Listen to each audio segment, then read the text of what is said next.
knows how they're dealing with this on the court. The heat or the wind? I'm not quite sure. Well, both.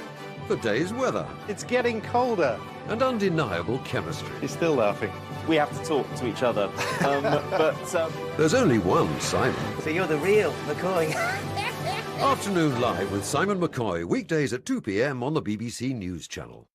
Follow the story, whatever you're doing, wherever you are. You can follow every moment in depth with BBC News. Get the full story at bbc.co.uk/news. Get the headlines as they happen with the breaking news alert. And keep up with events by watching the BBC News Channel in the app. Follow the story wherever you are with BBC News.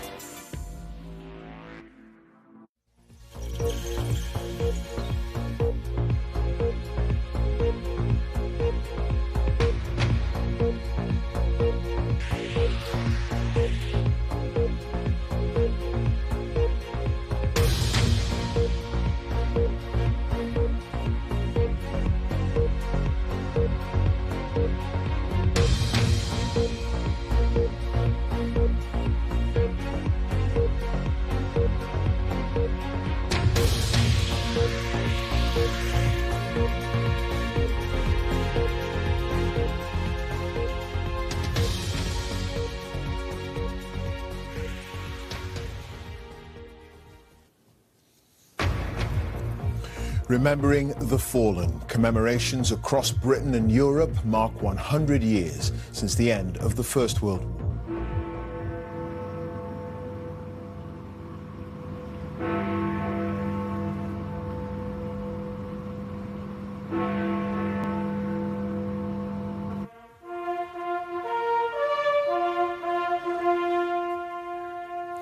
Prince Charles leads tributes to the nation's war dead on behalf of the Queen.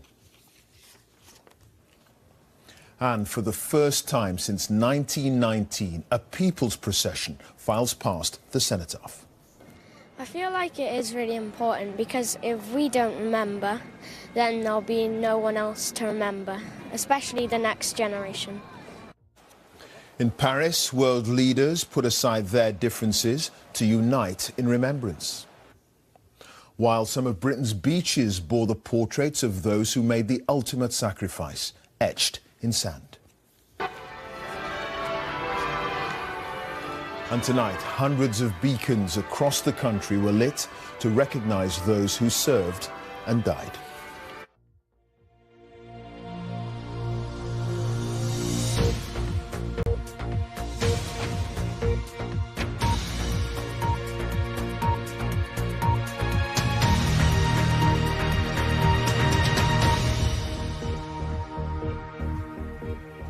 Good evening. It's been a day of remembrance across Britain and in Europe, marking the 100th anniversary of the armistice that ended the First World War. Prince Charles led the tributes to the nation's war dead, laying a wreath at the cenotaph in London on behalf of the Queen, with the Prime Minister, political leaders and for the first time the President of Germany all in attendance. This evening a national service of remembrance was held at Westminster Abbey. In Paris, around 70 world leaders, including President Trump and Russia's Vladimir Putin, gathered to pay their respects to the dead.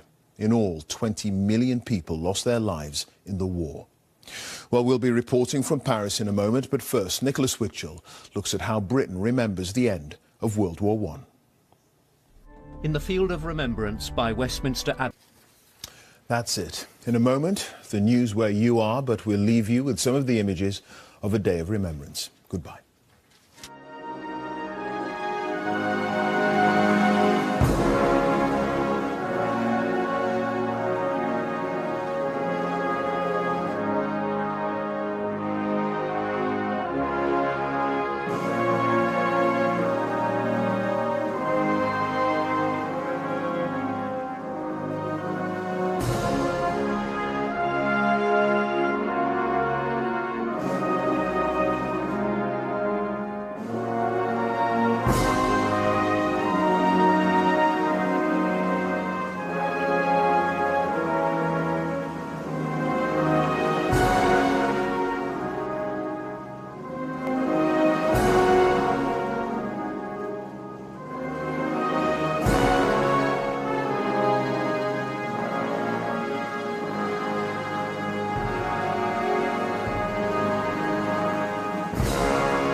Stories set to shape the news agenda. Headlines freshly written. Original perspectives on the day's unfolding narratives. See the bigger picture as it emerges. The papers, tonight at 10:30 and 11:30 on the BBC News Channel.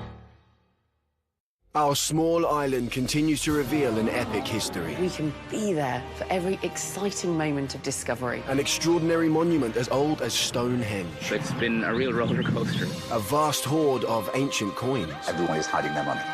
And a radically different view of our barbarian ancestors. You've had a facial reconstruction done. Where the very latest discoveries are changing history. Welcome to Digging for Britain. Coming soon on BBC 4.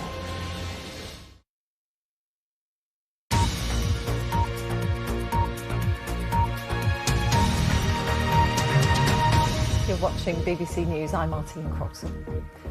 More now on how the end of the First World War has been remembered around the country. At 12:30 today, bells across the UK and around the world rang to mark the armistice centenary. Around 1,400 bell ringers were killed during the conflict. John Maguire has been to a church in Dorset to meet a woman who's carrying on a family tradition.